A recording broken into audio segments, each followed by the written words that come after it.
Greetings out there in YouTube land. This is Morris, man, and as always, I thank you guys for coming to my channel. I'm going to do a brief video per request from one of my subscribers. Uh, I did a series of videos called "What Actually Is a Music Producer and What Are They Responsible For?" So I was asked to kind of give a little more detail. So I'm gonna try my best to do that. Because there's unfortunately a lot of people that are kind of claiming to be this, but technically they're not, because let's just fast rewind to 1962, Motown, or something in that era. Music producer is responsible for arranging the music and the final product, which means he knows how to read music. If you're going to be in the business, you need to know the business. And I know there are a lot of people that claim that, well, I can do this without knowing how to do that, and you can, but you become limited because when you are the top person, which is a producer, you are responsible from start to finish, and you need to know everything from A to Z. As opposed to I know A through F and I'm done. So I'm gonna have to have some help because I used P Diddy, and no disrespect to P Diddy, very talented guy. I use him as an example of the title of music producer, but technically he's not. More so, P. Diddy is the financer. He's the guy that got the money that can get it going. And he's the overseer of the final product, but not necessarily quote unquote the music producer. And, you know, there's more or less a music arranger. And I think that's what some of those guys are. But guess what? The music producer has the final say so over the project. So if the music arranger arrange it, the music producer needs to know how to read the music to make sure that the arrangements are to his liking, and because again, he's responsible. So there's different, unfortunately, descriptions that people want to, I guess, add to the title, but technically, it's not what that is, because one of my subscribers mentioned about the beat makers, and the beat makers are just that, they're the beat makers. They're not necessarily the overseer of the total project in most cases, because here's something interesting: you cannot get a copyright on the beat. I repeat, you cannot get a copyright on the beat, which means that you can put together something really nice, and if you let somebody hear it before you put it to wax, I mean, they can actually take that beat, do it themselves, redo it, use the same drum patches, and get away with it. It's not like for me, instance, I'm a guitar player. I pick up my guitar, I put together a couple of chords, I sing a melody over it, I send it off and get it copyright. And at that point, no one else can use it. If they do, they get sued.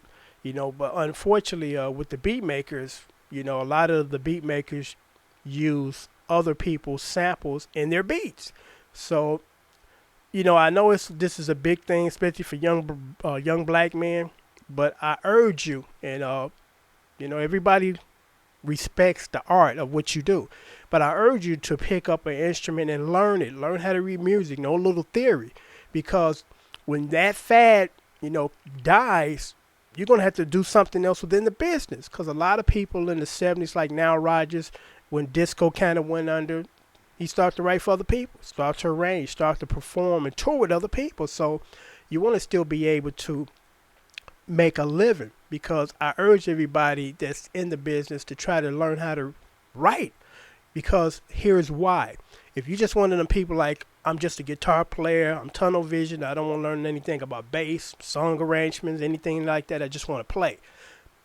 There's going to come a time that you either become too old to play, or the trends have changed and they don't need your services. What are you going to do? You got no more money coming in, as opposed to, I want to retire now because I don't want to do this anymore, but I'm still getting money coming in because I've written these songs over the years of the people that are still recording, and I'm getting royalties. So, don't limit yourself to just quote unquote working with a Kai MP60 or the drum machine, and taking loops from old songs and looping them. Because again, when those people do that, I think I know they get paid up front. You give them the product and they use it. You get paid, and that's it. No more money keep coming in. Because again, the majority of the beat makers, they're using sample stuff of other artists. So those other artists got to get paid, whether you want to pay them or not. And if you decide just to go ahead and put it out there and hope you don't get sued or sued bad, you're in for a rude awakening, because now they're really cracking down on that, because it's rightfully so. If someone else was a part of your